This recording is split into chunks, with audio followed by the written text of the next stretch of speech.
அனைவருக்கும் வணக்கம். நம்ம எல்லாருமே இந்தியாவில் ரொம்ப பாதுகாப்பாக சந்தோஷமாக வாழ்ந்துக்கிட்டு இருக்கோம். அட் த சேம் டைம் நம்ம எல்லாருமே ஒரு டிக்கிங் டைம் பாம் மேலே உட்காந்துருக்கோம்னு சொன்னால் நீங்கள் நம்புவீங்களா? National security is under a huge thread.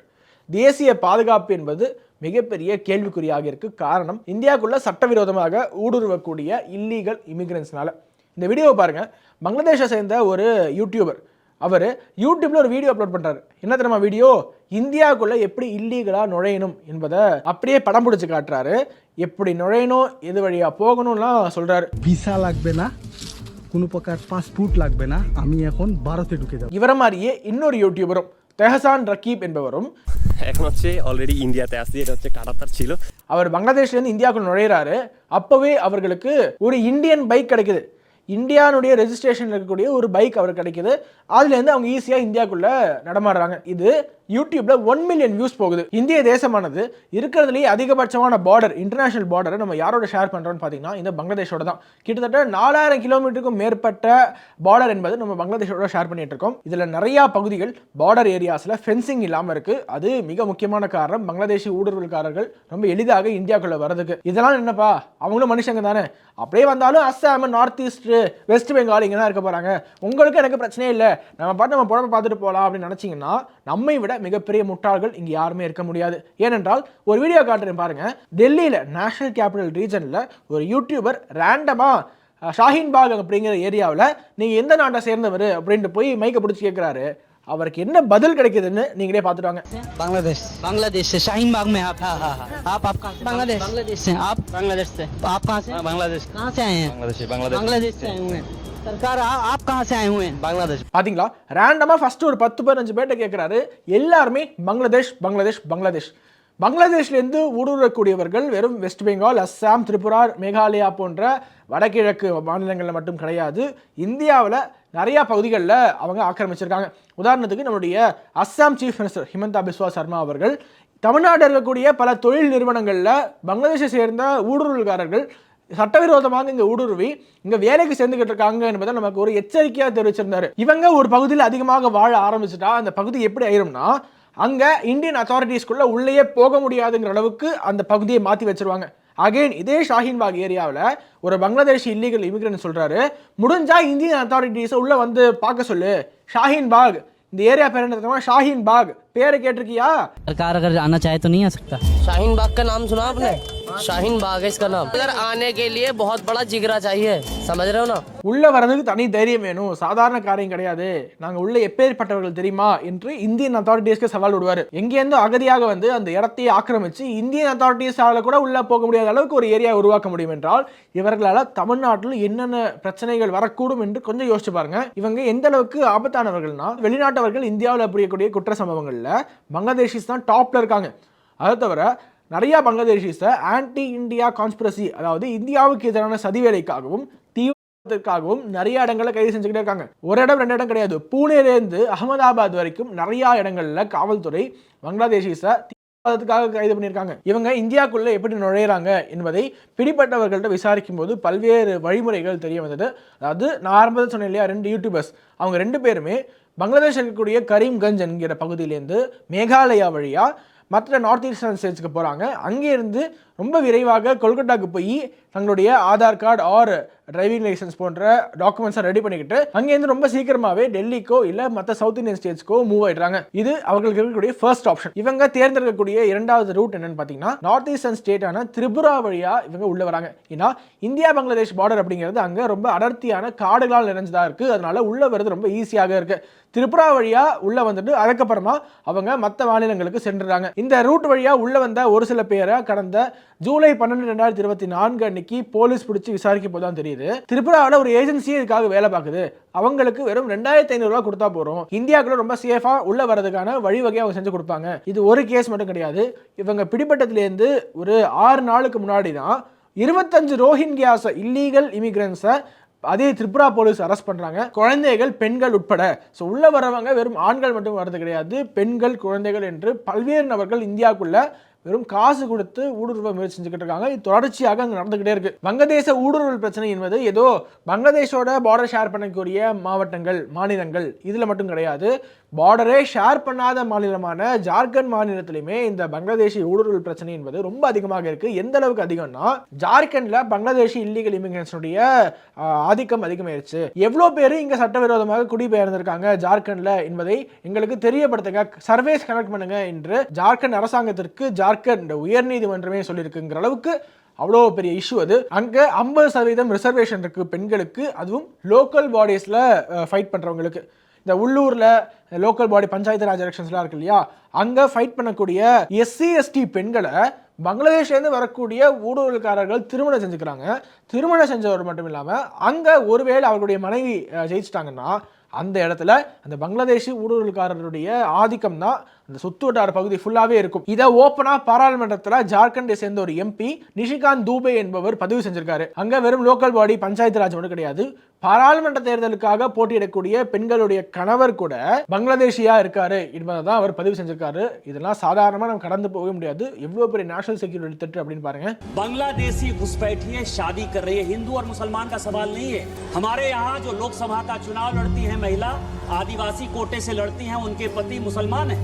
இதனால் அதிகமாக பாதிக்கப்படக்கூடியது யாருன்னு பார்த்தீங்கன்னா நம்மளுடைய பழங்குடியின சகோதர சகோதரிகள் தான். ஏன்னா அவர்களுடைய எண்ணிக்கை என்பது டிராஸ்டிக்காக குறைஞ்சிருக்கு. காரணம் பங்களாதேஷி ஊடுருவல். தொடர்ச்சியாக ட்ரைபல் பாப்புலேஷன் அங்கே குறைஞ்சிக்கிட்டே வருது, சிறுபான்மை பாப்புலேஷன் அப்படிங்கிறது ஏறிக்கிட்டே இருக்கு. ஜார்க்கண்ட்ல மட்டும் இல்லீகல் இமிகிரன்ஸ் பிடிபட்டார்கள், ஃபேக் ஆதார் கார்டு பிடிபட்டிருக்கு என்ற அந்த லிஸ்ட் எடுத்தோம்னா பெரிய லிஸ்ட் போய்கிட்டே இருக்கும். அந்த அளவுக்கு அதிகமாக பாதிக்கப்பட்டிருக்கு ஜார்க்கண்ட் மாநிலம். இன்னும் ரொம்ப சுலபமாக பங்களாதேஷ்லேருந்து இந்தியாவுக்கு வருவதற்கு ஒரு ரூட் இருக்கு, அதுதான் டூரிஸ்ட் ரூட். நாங்கள் டூரிஸ்ட் வீசா எடுத்துக்கிட்டு இந்தியாவை சுற்றி பார்க்க போகிறோம் அப்படின்னு டூரிஸ்டாக இந்தியாவுக்குள்ளே வர்ற பலரும் பங்களாதேஷுக்கு திரும்பி செல்வது கிடையாது. ஒரு சின்ன உதாரணம் காட்டுறேன். இவர் பேர் ரஃபீக்குல் என்று பேர், ஒரு இல்லீகல் ரோஹிங்கியா இமிகிரண்ட் என்பதை அவரே ஒத்துக்கிறாரு. இவர் டூரிஸ்ட் வீசா எடுத்துக்கிட்டு இந்தியாவுக்குள்ள வராரு, ஆனால் திரும்பி பங்களாதேஷுக்கு போகவே இல்லை. வெறும் 2 மாசத்துல இவரால் ஆதார் கார்டு எடுக்க முடியுது.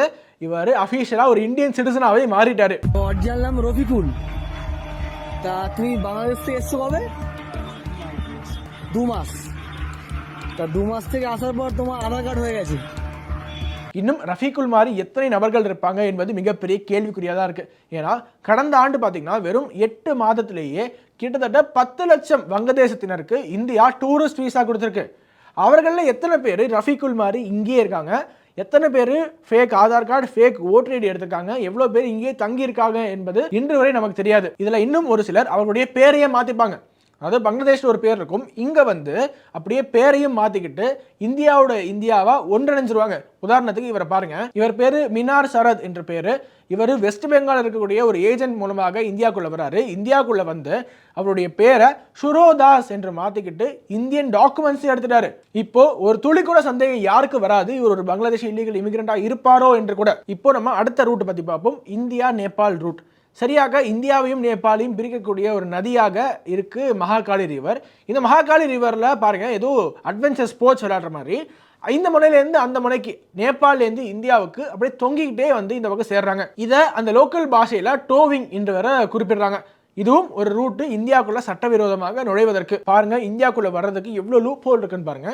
இன்னொரு லூப் ஹோலை நம்ம கண்டுபிடிக்கிறதுக்கு முன்னாடியே ஒரு நெதர்லாண்டை சேர்ந்த விளாகர் கண்டுபிடிச்சிருக்காரு. அவர் நேபாளிலேருந்து இந்தியா வருவதற்கு பாஸ்போர்ட் இல்லாமலேயே இமிகிரேஷன் ஸ்டாம்போட ஒரு பஸ்ஸில் இந்தியாவுக்கு வந்திருக்காரு.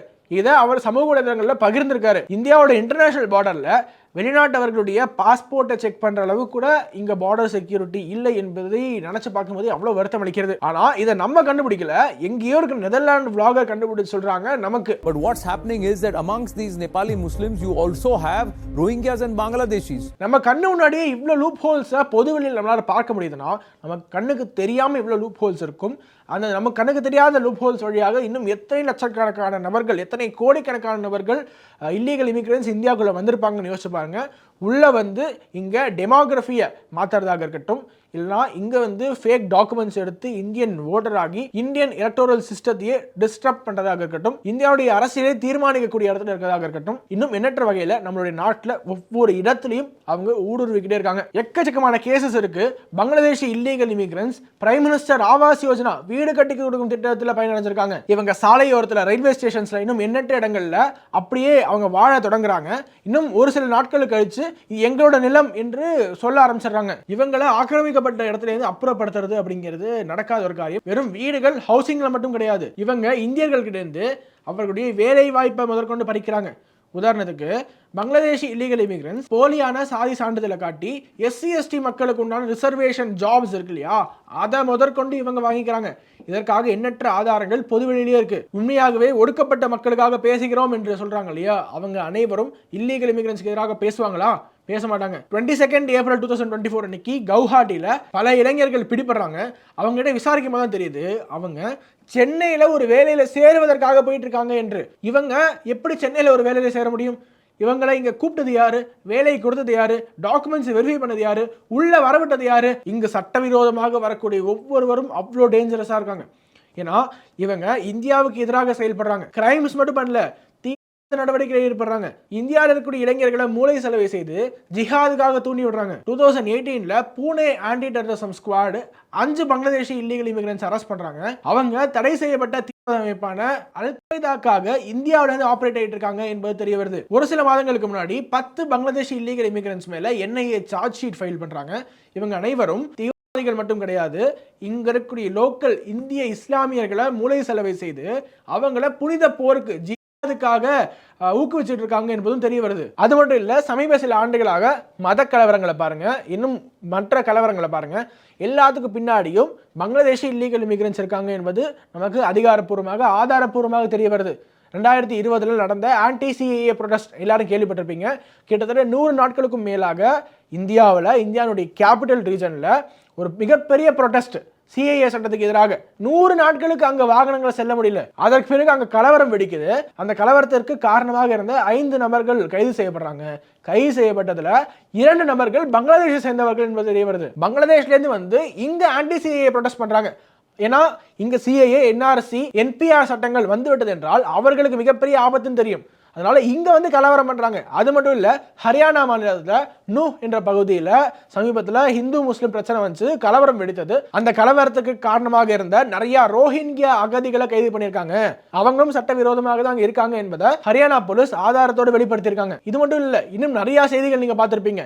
பங்களாதேஷி ஊடுருவல்காரர்கள் கேங் ரேப்ஸ் ஈடுபடுறாங்க. அதுவும் சிறு குழந்தைகள், மைனர் ரேப்ஸ், ஹியூமன் டிராஃபிக்லிங், ஆள் கடத்துறாங்க, ட்ரக் டிராஃபிக்லிங், போதைப் பொருள் கடத்துறாங்க. இது எல்லாத்திலுமே இருக்கக்கூடிய காமனான பேர் என்பது பங்களாதேஷி இல்லீகல் இமிகிரண்ட் என்பது மீண்டும் மீண்டும் செய்திகள் வந்துகிட்டே இருக்கு. இதற்கு நம்ம என்ன நடவடிக்கை எடுத்துறது வரைக்கும், இதெல்லாம் பார்த்த பிறகும் கேள்விப்பட்ட பிறகும் என்னெல்லாம் பிரச்சனை வருது பங்களாதேஷிஸ்னால அப்படின்னு நம்ம தெரிந்து கொண்ட பிறகும் இது அவங்களுடைய பிரச்சனை, அவங்க தான் தப்பு பண்றாங்க அப்படின்னா கண்டிப்பா கிடையாது. இதுல நம்மளுடைய பங்கும் அதிகமாக இருக்கிறது. நம்மளுடைய பங்கு என்பது மக்களாகிய நாமும் சரி, அரசியல்வாதிகளும் சரி. அரசியல்வாதிகள் அவர்களுடைய அரசியல் லாபத்திற்காக பங்களாதேஷிஸை நாங்கள் வெல்கம் பண்றோம், ரொம்ப திறந்த மனப்பான்மையோட அவங்க பெரிய ஆளு அப்படின்னு காட்டிக்கிறதுக்காக அவங்க வந்து பங்களாதேஷிஸை வெல்கம் பண்ணுவாங்க. உதாரணத்துக்கு மம்தா பானர்ஜி அவர்கள் சொல்லுவாங்க, we are open for பங்களாதேஷிஸ், வாங்க வந்து எங்க தஞ்சம் புகுருங்க, பங்களாதேஷி ரெஃப்யூஜிஸை நாங்கள் வெல்கம் பண்றோம் அப்படின்னு பேசுவாங்க. যদি বাংলায় দরজা খটখটানি করে আমরা তাদের আশ্রয় নিশ্চয়ই দেব. மம்தா பானர்ஜி கட்சியை சேர்ந்த பலரும் மேடையில் என்ன பேசுவாங்க, இங்க நிறைய பங்களாதேஷிஸ் இருக்கீங்க, உங்களுக்கு ஓட்டர் ஐடி எடுத்து கொடுக்கறது எங்களுடைய பொறுப்பு, அதற்கு லோக்கல் ஒரு பொறுப்பாளர் இருக்காரு, அவர் உங்களுக்கு எடுத்து கொடுப்பாரு. அதுவும் திரிணாமுல் காங்கிரஸை சேர்ந்தவர் லோக்கல் பொறுப்பாளர், அவர் பங்களாதேஷிஸ்க்கு இல்லீகலா ஓட்டர் ஐடி எடுத்து கொடுத்துட்டு இருக்காரு. இப்படி பங்களாதேஷிஸோட ஓட்டை வச்சு திரிணாமுல் காங்கிரஸ் மட்டும் ஜெயிக்கல.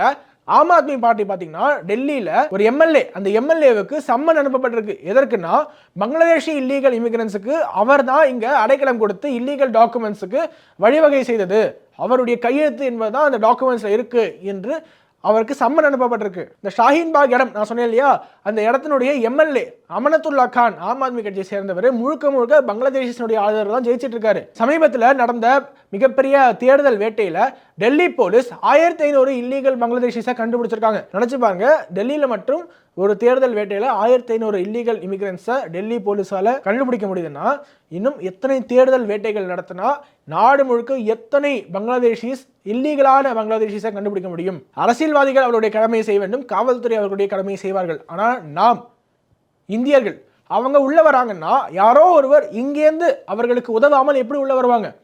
அவங்க இங்க உள்ள வராங்கன்னா யாரோ ஒரு நம்மில் ஒருவர் அவர்களுக்கு ஃபேக் டாக்குமெண்ட்ஸ் எடுக்க உதவி செய்யாமல் அவங்களுக்கு எப்படி ஃபேக் டாக்குமெண்ட்ஸ் கிடைக்கும்? சமீபத்தில் செயிஃப் அலி கானை கத்தியால குத்திய ஷரீஃபுல் இஸ்லாம், அவர் ஒரு பங்களாதேஷி ஊடுருவல்காரர். 2024 ஆண்டுக்கு கொஞ்ச நாள் முன்னாடி தான் அவர் வந்து இந்தியாவுக்குள்ள வராரு.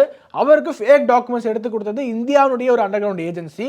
இது போலீஸினுடைய விசாரணையில தெரிய வந்திருக்கு. அப்போ நாம் அவர்களுக்கு உதவி செய்யக்கூடாது, வெறும் காசுக்காக, அற்ப காசுக்காக நேஷனல் செக்யூரிட்டி காம்ப்ரமைஸ் பண்ணக்கூடாது என்ற ஒரு எண்ணம் ஒவ்வொரு இந்தியனுக்கும் வரணும். ஏன்னா உள்ள வரக்கூடிய அவர்கள் இந்தியாவுக்கும் விசுவாசமா இல்லாம, சொந்த நாட்டுக்கும் விசுவாசமா இல்லாம, வெறும் காசுக்காக தங்களுடைய சொந்த இருப்பை தக்க வைத்துக் கொள்வதற்காக இந்தியர்களிடம் அவருடைய வேலை வாய்ப்பை பிடுங்குறாங்க, ரிசர்வேஷன் பிடுங்குறாங்க, எஜுகேஷன் பிடுங்குறாங்க, பல இடங்களை ஆக்கிரமிச்சுட்டு அந்த இடம் எங்களுக்கு தான் சொந்தங்கிறாங்க. எல்லாத்தையுமே செய்து கொடுக்கக்கூடிய அரசாங்கத்திற்கு எதிராக அவங்க செயல்படுறாங்க. இந்தியாவில் கலவரம் செய்யறாங்க, இந்திய மக்களை கொல்றாங்க, இந்தியாவில் வழிபறி பண்றாங்க, இந்தியாவில் ட்ரக் டிராஃபிக்கிங் பண்றாங்க, இந்தியாவில் ஹியூமன் டிராஃபிக்கிங் பண்றாங்க, இந்தியாவில் ரேப்ஸ் பண்றாங்க, இந்தியாவில் தீவிரவாதத்தை ஊக்குவிக்கிறாங்க, இந்திய இஸ்லாமியர்களை பண்ண தூண்டுறாங்க. இன்னும் இதைவிட இந்தியாவுக்கு ஆபத்து என்ன என்று எனக்கு தெரியவில்லை. 2016 2 கோடி பங்களாதேஷி ஊடுருவல்காரர்கள் இந்தியாவில் இருக்காங்க என்பதை பாராளுமன்றத்திலேயே கிரண் ரிஜிஜு அவர்கள் தெரிவிச்சிருக்காரு. கவர்மெண்ட் டேட்டாவே 2 கோடி, அதை தாண்டி எத்தனை கோடிகள் இருக்காங்க என்று தெரியவில்லை. அப்படி ஒவ்வொருவரும் என்ன செய்கிறார் என்று மானிட்டர் பண்றதுக்கு ஒரு சிஸ்டம் கிடையாது. இன்னும் பங்களாதேஷ்ல சிச்சுவேஷன் அப்படிங்கிறது முகமது யூனஸ் தலைமையிலான அரசு பொறுப்பேற்றவுடன் ரொம்ப கவலைக்கிடமாக போயிருக்கு. இந்திய எல்லையில அவ்வளோ பங்களாதேஷி இல்லீகல்ஸ் வந்து குவிறாங்க. அவர்களுக்கு நம்முடைய பாதுகாப்பு படையினர் சொல்லி புரிய வைக்க முயற்சி செய்யறாங்க. அப்படியே அவங்க புரிஞ்சுக்காம நிறைய ஊடுருவல் அப்படிங்கிறது நடந்துகிட்டே இருக்கு. আমরা জানি ব্যাপারটা হচ্ছে এই জিনিসগুলো আমরা বুঝতেছি, তারাও বুঝতেছে, সেটা আলোচনার মাধ্যমে সমাধান হবে. ஆனா இவ்வளவு பெரிய இந்த இஷ்யூ போயிட்டு இருக்கு. இந்த இஷ்யூவை பத்தி அட்ரஸ் கூட பண்ணாம நம்ம ஒவ்வொரு நாளும் நம்ம பாதுகாப்பாக இருக்கோம் என்று நம்பிக்கொண்டிருக்கிறோம். அதனால நான் சொன்னேன், ஒரு டிக்கிங் டைம் பாம்பில் நம்ம உட்கார்ந்துருக்கோம். இந்த டைம் பாம் எப்போ என்ன ஆகும் என்று யாராலையுமே சொல்ல முடியாது. இந்தியாவுக்கு ஒரு நேஷனல் செக்யூரிட்டி த்ரெட் இது. விரைந்து இதற்கான நடவடிக்கைகளை மத்திய மாநில அரசாங்கங்கள் எடுக்க வேண்டும். மக்களாகிய நான் சொன்னபடி இவர்களுக்கு எந்த விதத்திலும் உதவ மாட்டோம் என்ற ஒரு முடிவை எடுக்க வேண்டும். இவர்களுக்கு ஆதரவளிக்க மாட்டோம் என்ற முடிவை எடுக்க வேண்டும். இது மத சார்பு இல்லாமல் இந்தியாவில் இருக்கக்கூடிய எல்லா மக்களும், இந்துக்கள், கிறிஸ்தவர்கள், ஜெயின், புத்திஸ்ட், பார்சிஸ், இஸ்லாமியர்கள் என்று அனைவருமே இந்த பங்களாதேஷி இல்லீகல் இமிகிரேஷன் மட்டும் கிடையாது, ஒட்டுமொத்தமாக இல்லீகல் இமிகிரன்ஸுக்கு எதிராக நம்மளுடைய குரலை எழுப்பியே ஆக வேண்டும். ஏன்னா இந்தியாவுடைய சொத்து இந்தியர்களுக்கே, இந்தியாவில் இருக்கக்கூடிய வேலை வாய்ப்புகள் இந்தியர்களுக்கே, இந்தியாவில் இருக்கக்கூடிய உரிமைகள் அனைத்தும் இந்தியர்களுக்கே தவிர மற்றவர்களுக்கு கிடையாது.